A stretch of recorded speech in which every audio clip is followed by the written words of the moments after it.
जिसे योगी ने कहा वीरांगना, मोदी नड्डा ने दिलवाया टिकट। उस टिकटॉक स्टार महिला नेता को किसने जहर देकर मार डाला? सोनाली ने खुद कहा था कुछ लोगों ने मेंटली टॉर्चर किया, तो कौन है वो लोग जिसने हरियाणा से गोवा तक पीछा किया? माँ को नहीं करती फोन तो सुशांत की तरह उलझ जाती पहेली। अब न पुलिस कहेगी खुदकुशी, न सबूत ये कहने देंगे।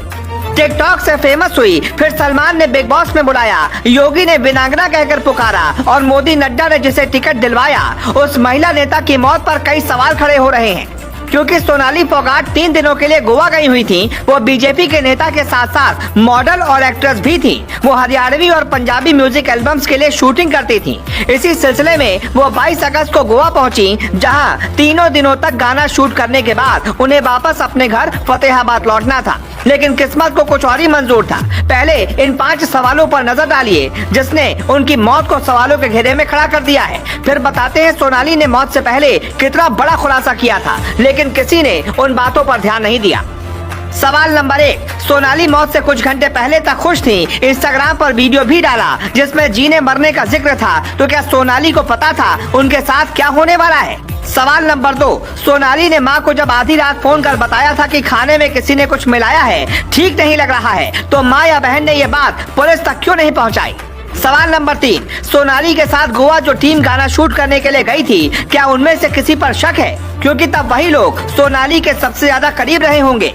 सवाल नंबर 4, क्या हरियाणा से गोवा तक कातिलों ने पीछा किया या फिर सोनाली को खाना देने वाले के साथ दुश्मनों ने कोई सेटिंग की थी? ये सवाल अभी अनसुलझा है।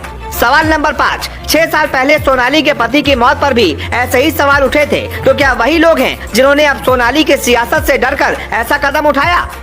पति की मौत के बाद अकेली अपनी बेटी को पालने वाली 43 साल की सोनाली फोगाट ने एक इंटरव्यू में बड़ा खुलासा किया था।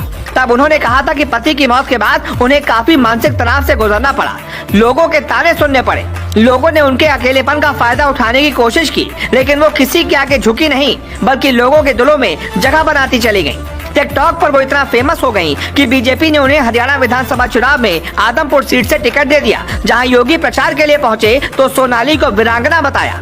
चर्चा ये तक रही कि सोनाली को टिकट मोदी और नड्डा के दखल के बाद मिला है। हालांकि सोनाली ये सीट जीत नहीं पाई, उन्हें कांग्रेस के कुलदीप बिश्नोई ने हरा दिया। लेकिन अब कुलदीप बिश्नोई खुद भाजपा में शामिल हो चुके हैं और 3 दिन पहले ही कुलदीप बिश्नोई ने सोनाली फोगाट से मुलाकात की थी।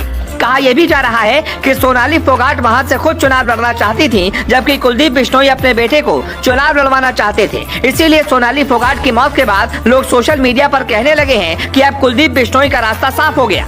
हालांकि कुलदीप ने सोनाली के निधन पर शोक व्यक्त किया है। बड़े बड़े दिग्गज इस बात को नहीं समझ पा रहे कि आखिर उस रात गोवा में क्या हुआ।